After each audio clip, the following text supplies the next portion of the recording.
Hey everyone, welcome to a collage assignment. Go crazy. I'm downstairs in my art library and I just discovered this collage book. Oh my gosh, I just have to say that collage is a great way to discover, explore, review the principles of design, and learn about composition. Because composition is what makes something like this, a painting, interesting. I would argue that composition is just as important as drawing techniques, because this wouldn't be interesting unless it were organized in a specific way. Like this is a tunnel, you know? So like how on earth do collage artists learn how to organize and arrange things? How do they learn how to design their layout? I mean, this is cool. This is kind of like a 3-part, like heavy, and a triangle that's connecting everything. I mean, you need to be strategic about how you're laying things out. Visual weight, visual weight, visual weight. So we're 1 minute and 13 minutes or 13 seconds into this video. Just looking at some other ideas for collage. This is a 1-day assignment to review the elements and principles of design. All of this is collage. You can use mixed media in a collage. Like you could have pieces of watercolor in a collage. This is water, media, and torn paper. That is amazing. Torn paper. And look what you can do. So I know that students struggle with like background, and I really do think it's because of lack of knowledge about collage and composition and how we can use composition to guide the eye. So here we go. Look at that. All collage. So when we're looking at this assignment now, right, and you're tearing paper, the requirement is for you to tear lights, mediums, and darks. So, believe it or not, this is all collage. Look, I see a Guinness wrapper here. You could make something like a self-portrait out of collage. And that's experimentation right there. So how do you make something look round in 3D like this? Well, it's having different values. This pumpkin looks round because there are different values. So there's just so many possibilities, right? This is a collage, torn paper. And this is a great way to experiment. So I'm hoping this is opening up your eyes. But how on earth do we organize a collage? Well, I'll tell you, kiddos. Our solution is Edgar Payne's composition of outdoor painting. And what we're going to do is we are going to kind of start to explore some of his compositional sketches. Notice that his sketches are all in lights, mediums, and darks. So last week I asked you guys to pull out light values, dark values, and medium values. So now we're going to go ahead and we are going to practice some of his compositional exercises. So let's find that magic page. You were given a copy of this last week. So what I want you to do is I want you to do some thumbnail sketches, some planning for this collage assignment. So you need your sketchbook, you need pens, pencils, something to write with, and something to plan your idea. So I have my little list of compositions right here, and you have yours. Ooh, what's that? This is an old sketchbook. So in order to make a thumbnail not like YouTube, it's just kind of like a mini box. And what you're going to do is you're going to just pick one composition. So I'm going to pick an S. And then you're going to think about dominant principles. Like, what's a dominant principle of design that you're going to use? Well, with an S, I think that that's a great way to use movement, right? And maybe I'm going to work in some rhythm into this, which is repetition of motifs. So just thinking about the eye moving across the page, right? So the requirement for this S composition is that you have, or any composition, right? You can pick O or whatever, but we're just going to do a planning page for our collage. Planning page. And what I need to see in this, I'm going to see if I can get even closer with my phone so you can read. What I need to see is I need to see lights, mediums, and dark values. So yes, you're going to pick dominant elements of art, but value is a requirement. So you can represent your lights by having it be white, mediums, maybe a couple of hatches, darks, you're going to go maybe cross hatchy. And you're basically going to plan where you're going to put your dark values, medium values, and light values. So when I'm thinking about an S, it doesn't need to be a perfect S. Maybe it's getting big and it's getting wide, right? So I'm starting to like plan out, well, how am I going to organize this? But maybe the S goes up, so I keep the I from going out. So I'm really kind of like planning movement. And then I'm thinking, okay, well, where am I going to have my light values? Right? Maybe my light values will be in the middle. And I'll have my dark values in the front. Maybe I'll have some medium values right there. So what we need to see is you planning where you're going to put your lights, mediums, and darks. Maybe this will be light. Maybe I'll have one lake in the middle. And, you know, I could call it a lake, but it doesn't have to be a lake. This can be abstract. So when you're like, Miss, what are we doing? Like, we're organizing composition, lights, mediums, and darks values. And we're just kind of like doing some doodles to practice different designs, right? So what is composition but design? Composition is how we are going to design or organize the elements, right? So that's one way. Maybe in the back I'll have some light values too, and then, or some medium values, and then the lights will pop. Lights, mediums, and darks. And what I want you to see you do is just do a whole page. Now you can look and just get some ideas of how Edgar Payne did the S, right? You can kind of like hide and be like, okay, well, how did he handle it? So let me pick a different one to do. How about the radiating lines?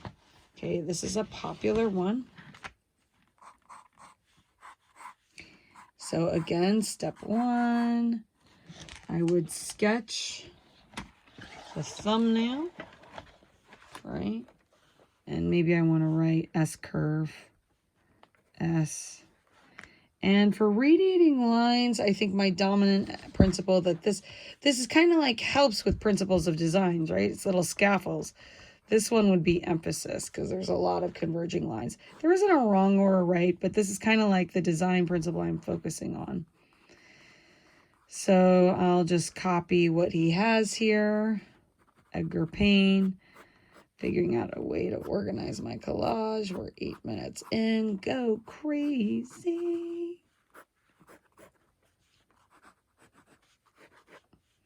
Okay, so emphasis, radiating line. So I have my dominant principle. I want to do movement. Maybe I'm also going to focus, like I could have a dominant principle and a subordinate principle. Movement, rhythm, emphasis. Let's see. Unity. Maybe I'll think about unity if I did this collage. And this is what we need to see more, especially in AP, more planning of layouts so we don't get stuck and we have an idea for the background. So maybe my focal point will be down here, and maybe it's going to be super dark. It's going to be super visually heavy. So as a reminder, you need to have light, mediums, and dark values. Can't spell. So maybe I'm going to have light values. And I don't know, maybe I'm going to have just a bunch of pieces of paper going out. Like I'm not going to necessarily have lines, but maybe I'm going to have a bunch of light lines. And maybe I want the background to be kind of like medium values. Or maybe I want there to be a wave in the background, right? And then I want the white lines on top, like the light value lines. Maybe I want there to be kind of like a circle inside. Do I have an eraser down here? What is wrong with me? No eraser. So it's fine. I can like experiment when I'm doing it. Okay, so let's see how he did. Now, this is interesting. Look, radiating lines, it doesn't need to be a straight line, right? So maybe I can shake it up a little, and maybe I have more curvy lines coming out. Now, you could combine, you know, several of these. Maybe you have a bit of an S curve and then radiating lines, right? And you can kind of like make notes, you know, down at the bottom. Maybe I have curvy lines / S curve, or maybe you write a dominant element down here. Like I really want to focus on color, right? And texture. So we're going to ask you like for your composition, right? Okay, well, what composition did you use, right? So this is the composition, right? And then where are your dark, mediums, and lights? Okay, let's try one more. 3-spot was pretty popular in class. How about tunnel? I think that's kind of cool. Okay, so what does a tunnel composition look like according to Edgar Payne? I think I saw one in the collage, right? So it's kind of like 1 point-ish too, and it gives you kind of like a focal point. So it's just kind of like, and he has it off center this way, but I thought I'd try to draw it a different way. So you have a box with the lines going out, and then a bunch of hatching going towards the middle.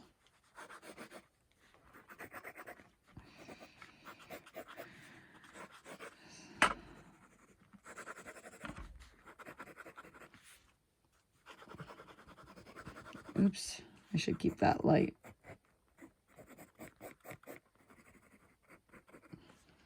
And, you know, maybe I'm going to do, you know, obviously like this house with emphasis, right? Right. And then maybe I want to really focus on the principle I want to focus on for this one. The subordinate is contrast, right? Like part of my intention is to really experience and discover what happens when I do lights, mediums, and darks. So what am I going to have at the end of the tunnel? Well, maybe it will be like a curvy tunnel, right? And maybe there will be a circle, and we're kind of getting like radiating, like all of these different things are speaking to each other. But maybe like I have movement and circular movement happening here. But maybe there's a boundary at the end of the curves. And maybe I repeat boxes, but it's still a tunnel, right? Still a tunnel. So my darks, maybe my dark value would be a circle around the edge. And then part of a border. I don't want to give it a total border, but a part of a border. And maybe I want to go from dark to light as I go out. Dark to light, dark to light. And then maybe I want a character who's kind of like lost at the end of this tunnel. So maybe it's becoming sort of a cave going out. Allegory of a cave. I wasn't planning that, guys, I swear. Dark to light, dark to light. Thinking about shading techniques, different values. A collage is going to be dead if you don't have different values. And once again, this is an abstract collage. We're not like making a vision board, right? But what we're doing is a collage. So elements of art, I want to focus on this. Contrast, probably. I think. Contrast and value. I mean, I'm already focusing on value, but I really think that light is going to be very important in this tunnel composition. Maybe I want to layer other dark lines on top and have those radiating converging lines coming out. So the minimum requirement of this planning page is 1, 2, 3 thumbnails, right? But I encourage you to do more. And to just be clear, what we just did is you copied a composition from Edgar Payne. And that's like how you organize. And he's got all sorts of different ways to organize, right? And you picked dominant principles. You picked dominant principles of design right here. Principles of design. And then you picked also, as you were planning, you picked dominant elements of art, right? And for this, obviously a dominant element of art for this one would be line, right? Because we have the radiating lines. Maybe shape, because I have these boxes coming out. And this one, a dominant element being value and texture, right? So we're just kind of like planning. And that was a 16-minute, 15-minute warm-up. And I promise you, if we're all exploring different things, we'll be able to plan a composition like this, right? And we'll be able to match, like, okay, well, what composition do you think they used with each collage, right? I mean, these are just incredible. So it's kind of like we can see if we can match them. And I can promise you that these collage artists have practiced composition. I mean, this is just stunning. So super cool, amazing. And I hope everyone, look at this. This is design, guys. I could look at this all day, moving back and forth. So I think we could do something where we match the collages with Edgar Payne's in another video. This is super cool. Thanks for tuning in. Look at this texture. I can't stop talking.